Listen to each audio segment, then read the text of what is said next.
Hi, and welcome to another edition of To the Point, a show very generously produced by the American Acupuncture Council. I'm Virginia Duran of LuminousBeauty.com, and I'm your host today. And we are speaking about boosting immunity to prevent colds and flus. So let's get to it.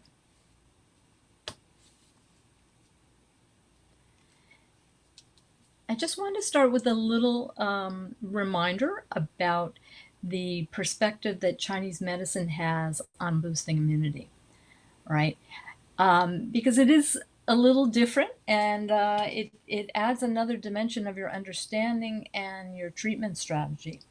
So we have what something's called Wei Qi. It is the qi that is at the surface of the body, so that it involves the skin in some cases, but also it comes out. It's your electromagnetic, part of your electromagnetic field. So it's protecting you physically as well as energetically. And you probably all experienced that, where you're so run down that you can't even really be around people. You feel like almost you don't have your skin on. That's severely depleted Wei Qi.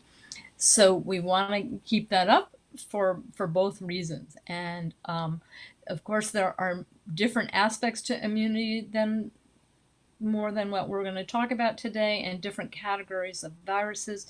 But our focus today is for upper respiratory flus and colds, and it's a timely subject in the Northern Hemisphere. So there's two main strategies. One is to boost your Wei Qi, which is, augmenting the immune system, and also rid the body of phlegm in advance of getting sick.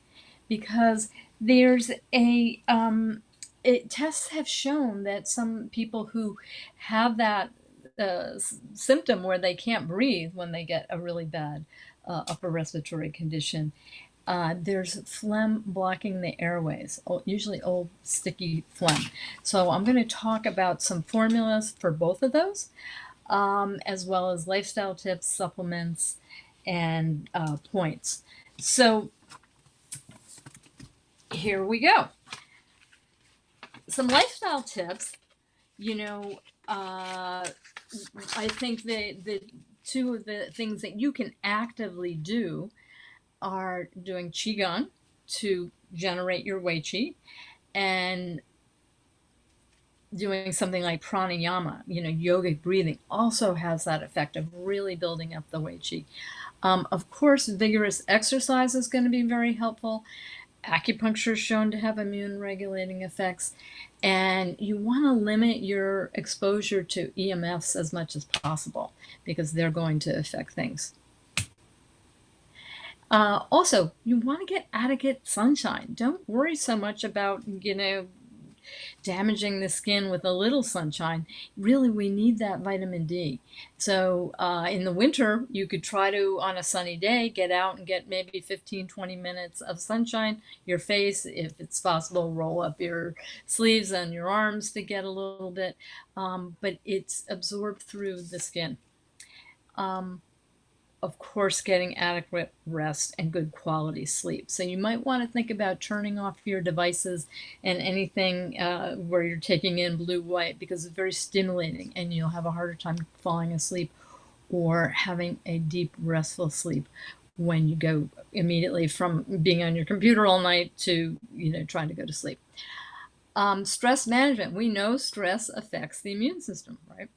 So many ways to do that. That's, we won't get into that here, but I'm sure you all know ways to do that. Good nutrition. We're going to talk about a few things specific for this idea of boosting immunity with food. You want to have sufficient hydration. You think about when everything works better, and your bowels work better as well to eliminate things. Also, sometimes when you get dehydrated, you start to get a sore throat, even if you're not really sick, but it can create a little bit of heat and inflammation in the body if you're dehydrated. And you want to avoid drafts, especially in the back of the neck, right? And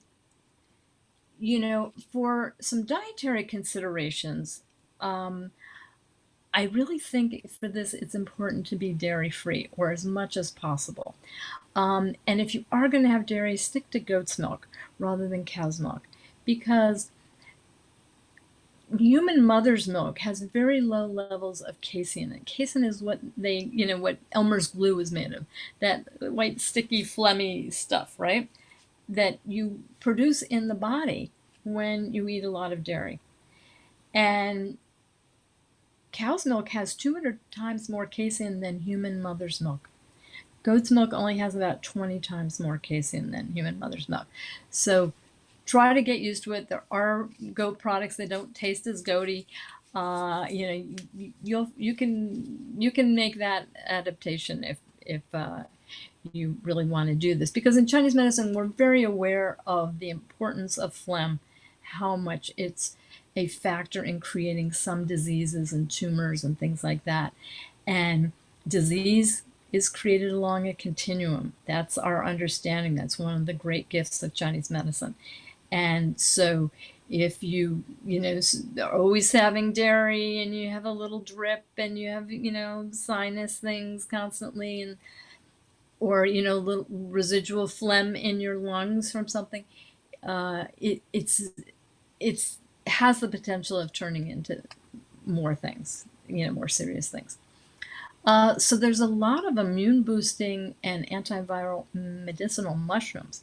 Maitake mushroom, which is foraged in the fall, wonderful. Especially if you can get it local versus the store-bought things that aren't grown in nature.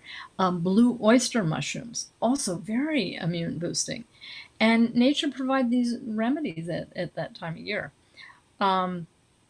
Shiitake mushrooms are especially used with herpes because it generates stomach yin. It helps with a stomach yin deficiency heat type of herpes. So we're not actually going to get into those kind of viruses, but it still has immune boosting effects. So it's nice to put into your food more often, especially in soups, because you'll get more out of it than more benefit out of it than just sauteing it, probably. So I'm including a homemade chicken soup for those that aren't vegetarian, but even if you are, you can adopt it without the chicken part of it. Really good to have in your freezer at all times, because you never know when you might need it. And when you do need it, you're probably not feeling well enough to go out and buy the ingredients or stand up and make it for a couple hours. So I always make big pot and freeze a whole bunch of it to have. Now, natto is another thing that is immune boosting and has some properties I want to discuss. It's a fermented Japanese soybean product, but it's a specific kind of soybean. And it's a very traditional Japanese dish. It's often served for breakfast.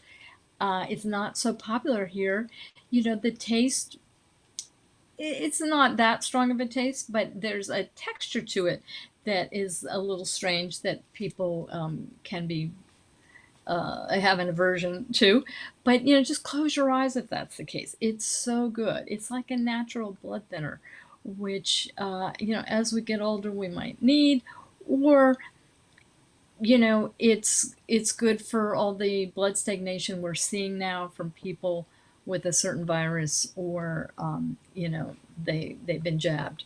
So I would start slowly with it, though. If you see that you or your patient have sublingual stagnation, distended veins under the tongue, and just start with a half a teaspoon daily if there's a lot, and go on for a couple weeks that way, then work up to a teaspoon. Then you could go up to even more, but you want to dissolve things slowly, not not too quickly. Now, for the benefits of natto, as I said, it's immune boosting, and that's why we're putting it in here. But also, it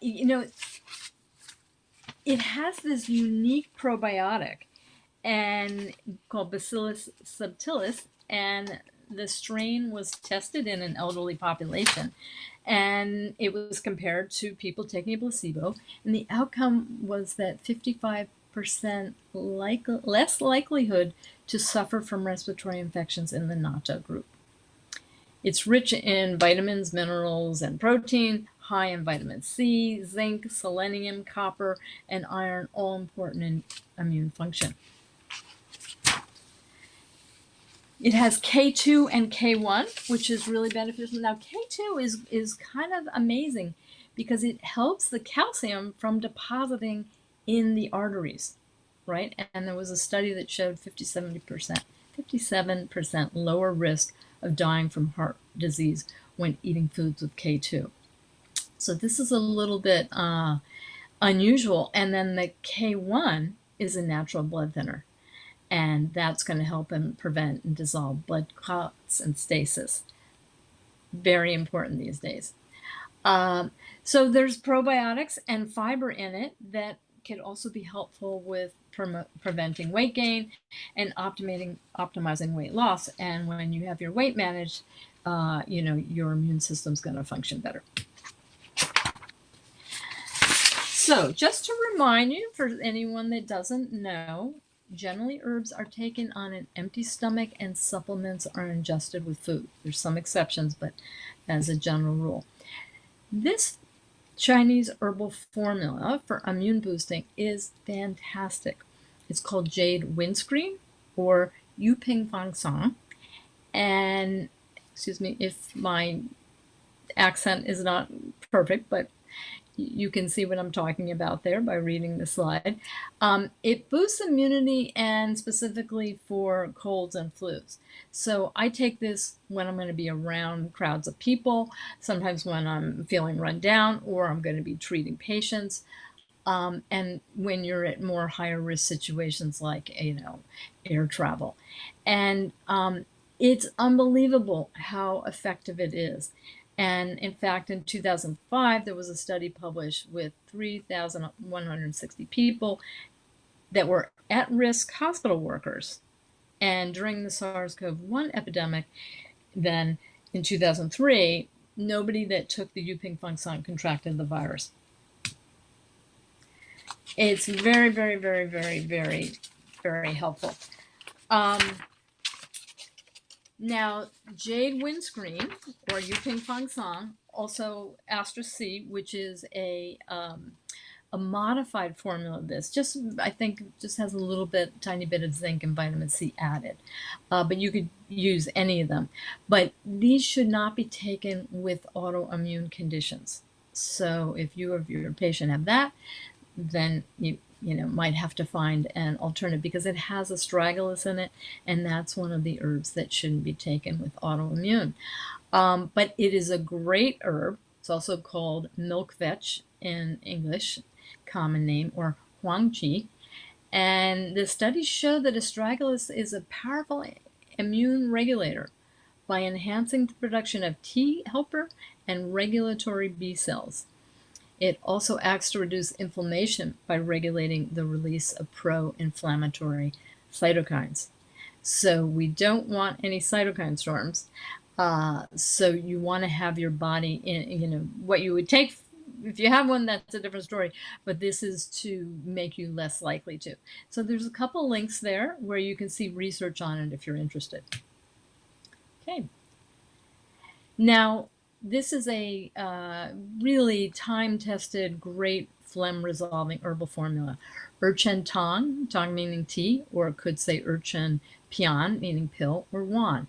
And when we say resolving phlegm, we mean getting it out of the body, but not purging it all out through your nose and not suppressing it and letting it dry up and congeal further as something, some of the over-the-counter things for decongestants, antihistamines. It helps your body to thin the phlegm and process it. Now, it's more for wet type phlegm, but it can help when there's some dry as well, some old phlegm. It's very benign. It's like citrus peel and ginger, Pinellia. It's neutral in nature, neither warming or cooling. So if you actually were sick, you would have to take some, herbs with antimicrobial or antiviral effects, and maybe something that was warming or cooling. So you want to have the phlegm out of the lungs in advance, because the body does tend to produce phlegm when it gets sick in excess. And that way you'll be, avoiding that, because that's what kind of puts people on ventilators, and some people, often they don't survive the ventilator. So prevention is the best cure. All right, now some supplements for boosting the immune system would be zinc. And we're hearing a lot about zinc. There's a holistic doctor of, probably 40, 50 years named Dr. Dietrich Klinghardt. And he talks about and he trains practitioners all over the world. Very interesting guy. He said that he was giving his patients zinc supplementation and testing before and after, and it wasn't changing their zinc levels. And then he learned you have to give it with an ionophore. So quercetin is a wonderful ionophore. When they say that hydroxychloroquine works, it's because it acts as an ionophore to get the zinc into the cell wall for the zinc to eradicate the virus. But for those of us that like to approach things naturally, they may not want to take a medication for it. They may want to take something natural like quercetin. Now, with the quercetin, maybe 500 milligrams 1 to 2 times daily, and the zinc for prevention, like 15 to 30 milligrams a day, and you could probably double that if somebody was sick. D3, it's like liquid sunshine in the bottle. So it helps immunity. It also helps lift your mood. There's people who get depression, seasonal affect disorder from a vitamin D deficiency. Also, of course, a multivitamin and mineral formula would be useful. And if you're going to have vitamin C, it should, if you can, get it in a liposomal form. It's much more bioavailable that way. And it can be used for the prevention and the treatment of these things, especially with wind heat. Vitamin C is classified as cold in nature. I've seen someone in the field talking otherwise, but I think most people agree it's cold in nature, and that is how I learned about it from Jeffrey Ewan. Now, colostrum is a wonderful immune boosting thing. Colostrum is the component in mother's milk that transfers immunity to the infant. And so if you were not breastfed, this is a great thing for you to supplement with to boost your immune system. It can be taken with or without food, but without food, you're probably going to get a little bit more effect, but it's easy on the stomach. You don't have to worry about taking it on an empty stomach without anything. And it's okay for vegetarians. There are also some good tasting colostrum lozenges if you or your children prefer it that way. Now, this last thing, liposomal glutathione, this is to open up the detoxification pathways so that they're clear and functioning, so that you will handle whatever you come across. You could also use NAC, capital NAC. It stands for N-acetylcysteine. It's a precursor to glutathione. It has an affinity to the lungs, and it helps with spike proteins. Okay. Now, I made up this medicinal chicken soup recipe because so many people ask me, because not only does this soup taste really good, but you're really getting a medicinal effect from it, which you don't get with most store-bought chicken soup products. So in a multi-gallon pot, I don't know what size, but whether it's like a 5-gallon or something, we're talking something big, something you do corn on the cob with or something. And you use the whole chicken, and I think organic's important, including the skin, because that's the part that's actually, it's the chicken's representation of wei qi. So that's what's going to actually convey more immune boosting effects. And the bones are very deeply tonifying, even more of a Jing level. And if there are organs included in the chicken you buy, you could add them, because they always have different properties. And boil it for about 2 hours or more, and depending on how big and you know how powerful your stove is. But you know when it's fully cooked, then we're going to add these other things. But while the chicken is cooking, you want to start cutting up your ingredients to be added because um, it could take a while to do all these things. And so after the chicken is cooked, I let it cool, then remove the meat from the bones, which you can use or not, and you can reboil the bones and the skin and etc. to make more broth and you know have that frozen for when you need it. So I strain the chicken broth and then add the following in a large pot. And I would boil these for 10-20 minutes. Could be longer, but I do these before I add the shorter cooking vegetables later. So 3 to 4 heads of garlic. Yes, heads, not cloves.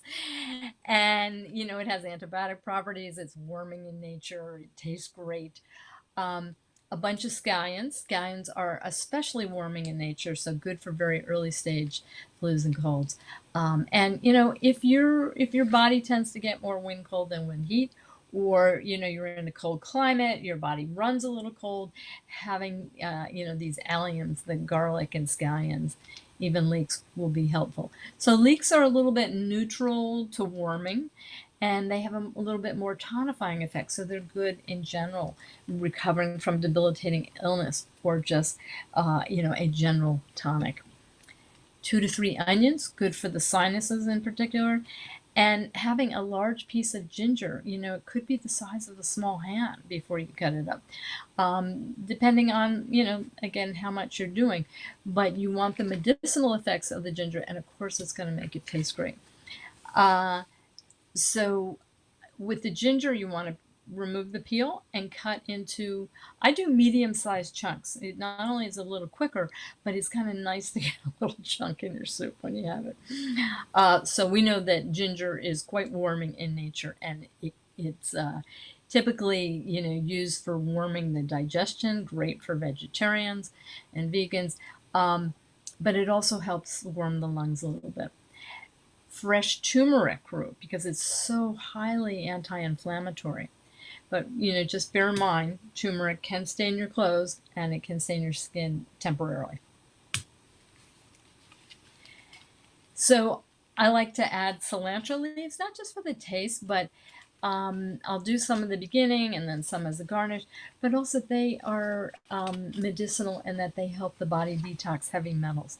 So, you know, the less toxic you are, the better your immune system's going to be. But that's not necessary to add that, but it's nice.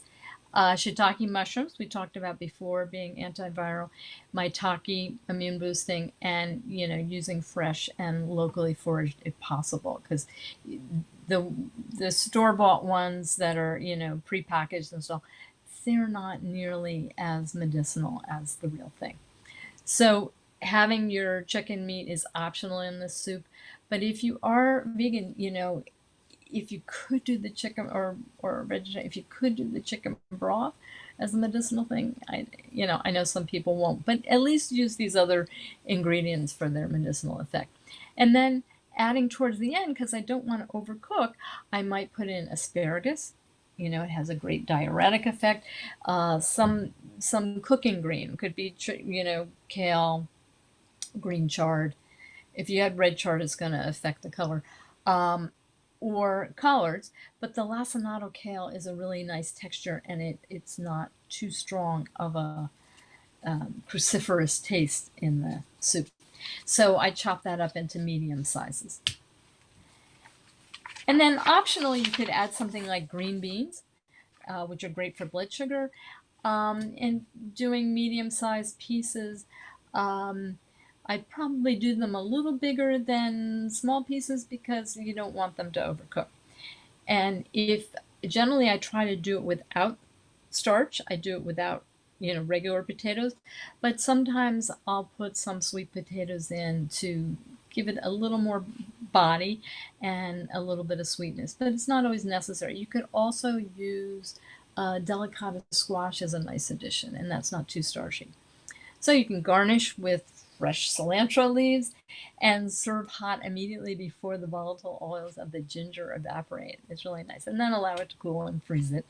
Um, and as I said, you can make a I didn't mention, you can make a non-warming version of this, skipping the scallions, ginger, and garlic to have so that if you've got wind heat, it would be an appropriate thing. So just be sure to, indicate on the containers in the freezer which version it is. And I want to get into some points for boosting the immune system. Certainly you may know some others. I'm not going to take the time to mention the locations since you can see that in the, in the PowerPoints. But I just wanted to quickly mention, how these can be applied for boosting the immune system. So large intestine 4, we all know that. Now there's different locations for it, so you find it however you find it. But it's a classic point for immunity. It helps to remove heat. It regulates the large intestine, whether there's constipation or diarrhea. It can be used, it can be needled or pressed on the opposite side, or you could do both sides. Most people in acupuncture school learn about, pressing it or needling on the opposite side of like a stuffed up sinus.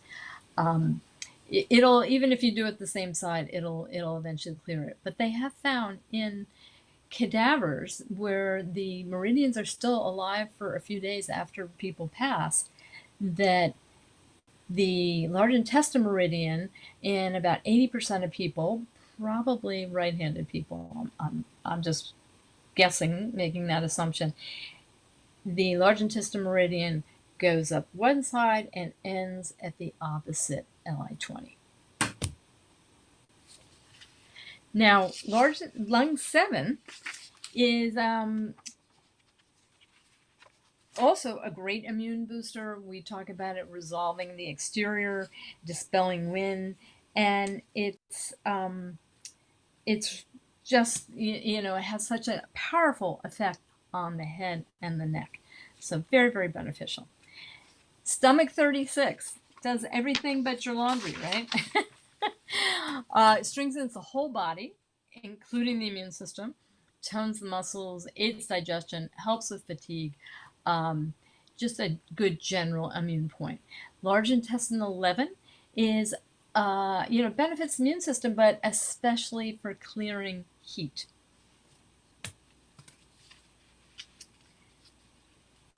Now, this triple intestine point is a special Japanese immune point that I learned from Kiko Matsumoto.